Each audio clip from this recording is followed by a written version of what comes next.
Hello YouTube, it's Shadow Hero 90, welcoming you to my review series, Sexism in Movies and TV, where I peel back the lie of equality that modern-day Hollywood claims exists and reveal the hidden misandry and gynocentrism within both television and in cinema.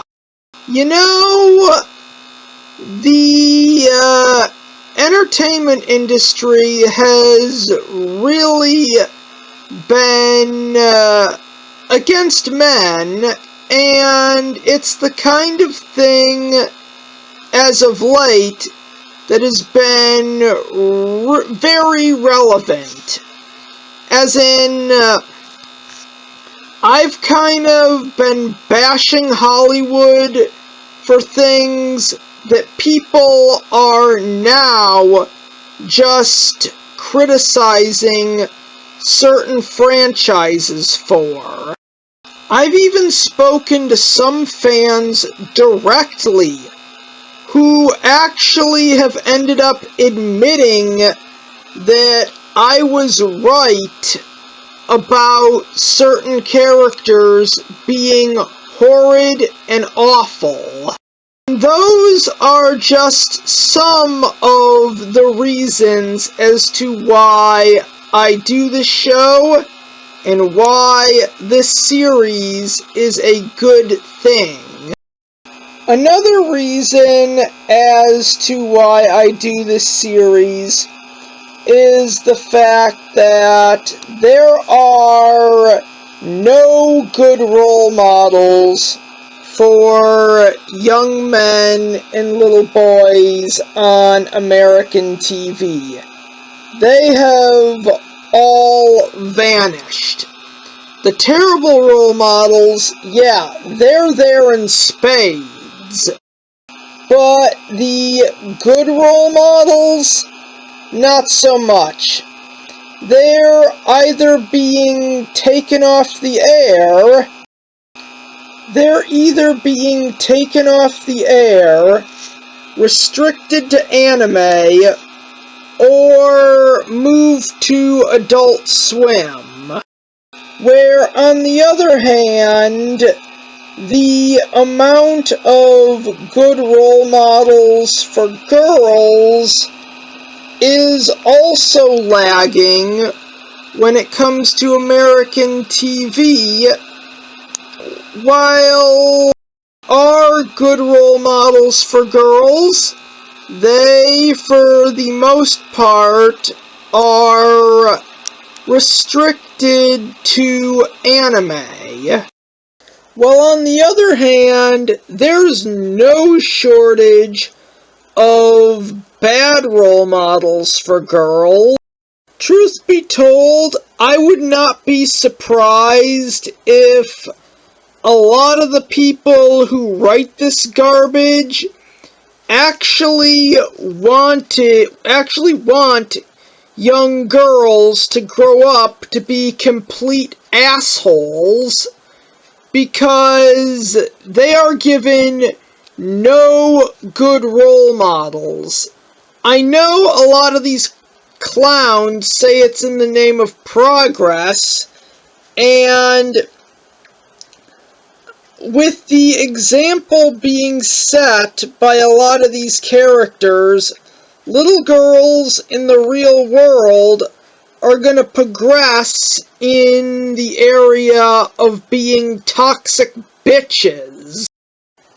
I've talked to people on this matter, and I have heard a lot of other people on YouTube bring this up, and they agree with me for the most part.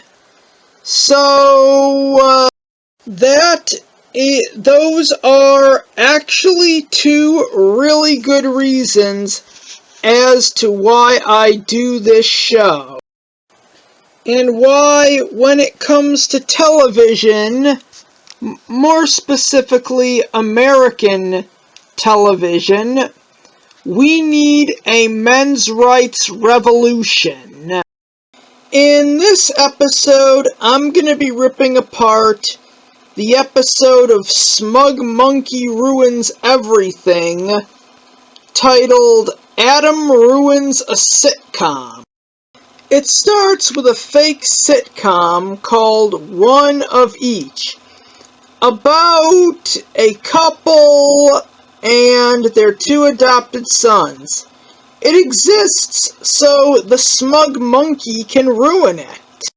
While they try to have a pool party, the smug monkey basically lies, because that's what he does, and says that a history of pools party is more fun than a pool party. I guarantee you it's not. The smug monkey then lies and says that, he brings up a stereotype that African Americans are afraid of swimming, and says that 70% of African Americans don't know how to swim. I'm not really sure how accurate that is, but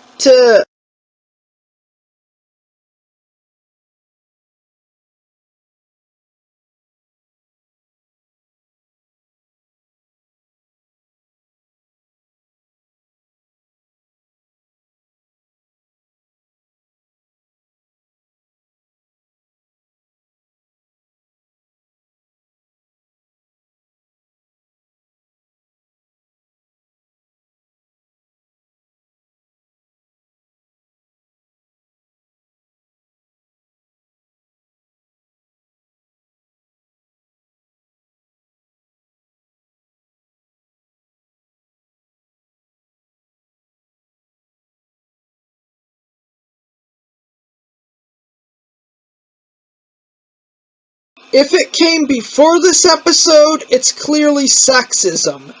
And I guarantee you, if it came after, then it's nothing more than the means to save his reputation. Well, I don't know about you, but I think these ladies, not only are capable of swimming, but actually enjoy it. Despite what the idiots doing the research for Adam would want you to believe. Yes, it was called True TV at the time, but it might as well be called Lies TV, because they're making up the facts as they go along. Two guys at the pool party are playing basketball, and Adam has the straw man father instantly hammer in comments about both black and Jewish stereotypes, and that's what this episode is. Adam just trying to say that all racial stereotypes exist because of white people, which is not true. They mention black, Jewish, and Asian stereotypes, and now I'm just gonna go after the elephant in the room. This idiot is not qualified to talk about this subject matter. You're probably wondering where I'm coming from, so allow me to elaborate. The last time I attacked this show was when Adam wanted to call video games sexist and had an 11-year-old, I can only assume, African-American boy acting like a deranged psychopath and or a wild animal when he was denied his video game. And one that destroys his entire living room in an act of berserker rage at that. The white man who degrades the African American boy down to a feral animal has no right speaking about racial stereotypes in any way. Sitcoms were created to promote the nuclear family. And from what I heard, Adam Clown over here basically has this guy as nothing short of a straw man to act like a racist, sexist douchebag to essentially imply the lie that is toxic masculinity. Toxic masculinity is not real, but from what I heard, they mentioned it in this episode because it was written by absolute morons. Now, I heard that sitcoms were created to promote the nuclear family because at the time we were at war with the Soviet Union and the nuclear family was common here, but in Soviet-controlled Russia, the nuclear family was not common.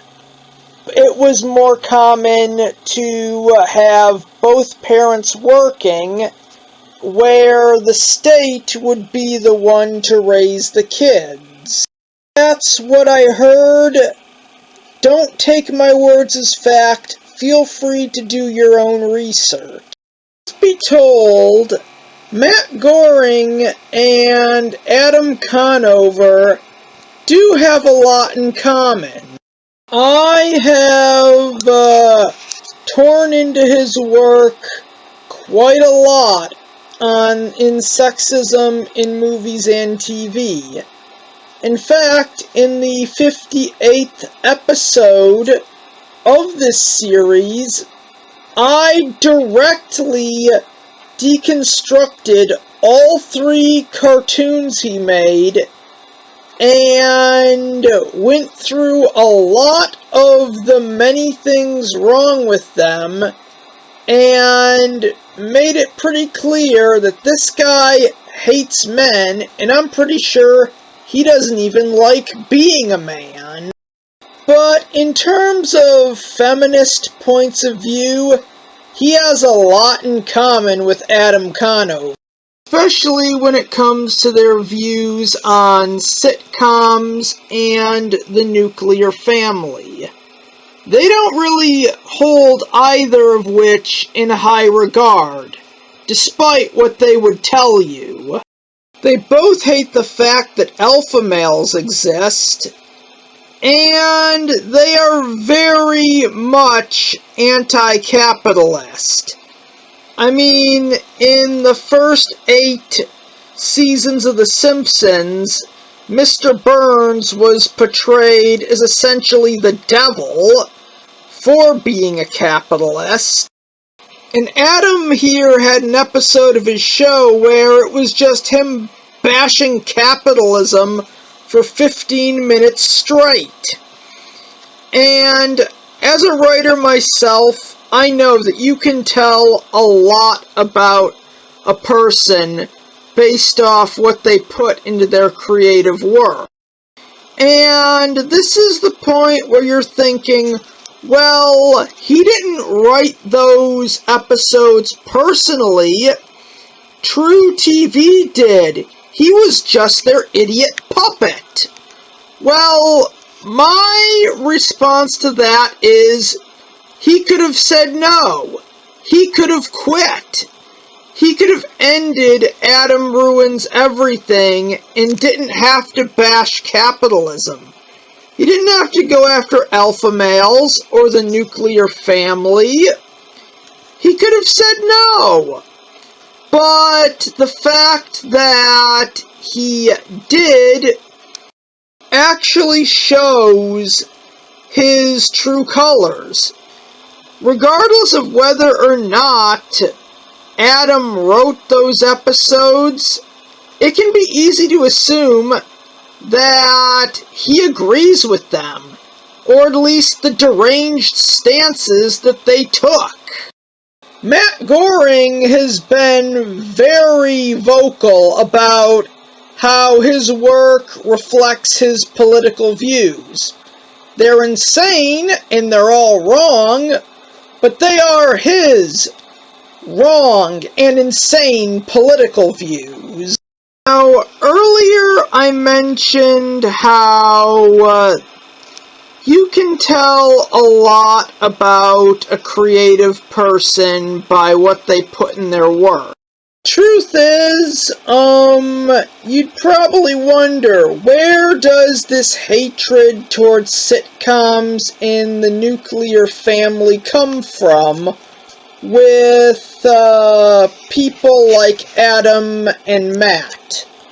Well, to be blunt, despite what they say in interviews, it is true.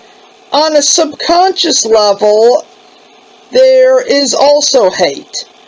On the subconscious level, they hate the nuclear family for a different reason. And it's because it's something they will never have.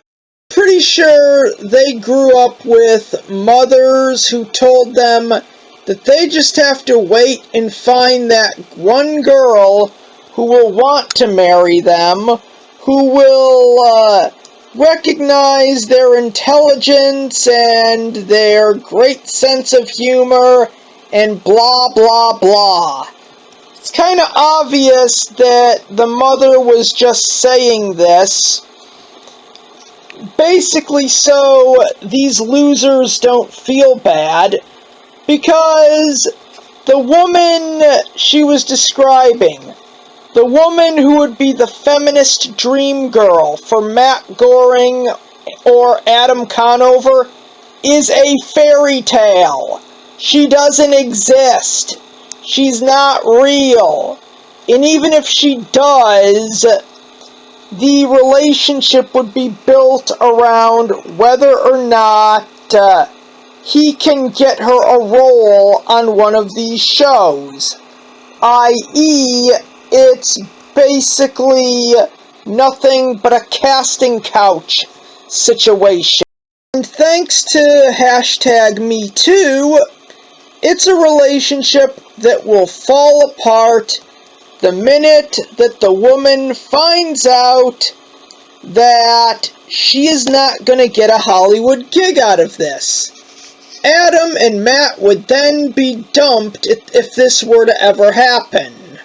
A lot of people on the internet say is true, that when it comes to feminism, the male allies are often a lot worse than the chads. Now, I'm just going to get the elephant out of the room. The nuclear family is an absolute good, despite what these lunatics on social media and in Hollywood say. People who grow up in two-parent households with the strong and supportive father figure and the kind and nurturing mother figure actually grow up to be well-adjusted adults. Even if you didn't have that, if you look at the most functional people you know or you can think of, chances are more like 7 out of 10 times, that's how these functional people grew up. And if you want to make a list of the most dysfunctional people you can think of, they most likely did not grow up in the nuclear family growing up. Hell, you could probably make a list of the most deranged and psychotic people from the late 1970s to every school shooter in modern day, and I guarantee you a ton of them will have grown up in a single-parent household and lived through their parents getting divorced. Married with Children was an assault on the American family, and in all fairness, it was an un-American show. The same thing does apply to The Simpsons, because, well, that was just Married with Children, but animated and mixed with Matt Goring's idiot opinions. I'm now gonna get the elephant out of the room. Adam claims that sitcoms are bad because they have made jokes about racial stereotypes. But at no point in this episode does he ever address the dumbass dad trope or the stupid idiot loser son trope. He goes all in with embracing the stereotype, but only when it's pointed at a straight white man. He mentions stereotypes about black people, Jewish people, and Asian people. If this idiot had any idea what the fuck he was talking about, I guarantee you that he would know better than to even address these stereotypes. This would have to be a short mini episode where he would say that these stereotypes existed and they were wrong, but that's only under the assumption that this circus clown knew what he was talking about. He doesn't. I'm just gonna end this review by saying that Adam Conover hates straight white men. I don't think he even likes being a man or being white. And I'm just gonna say this. I don't know if he's straight or American, but I would put my money on him hating both.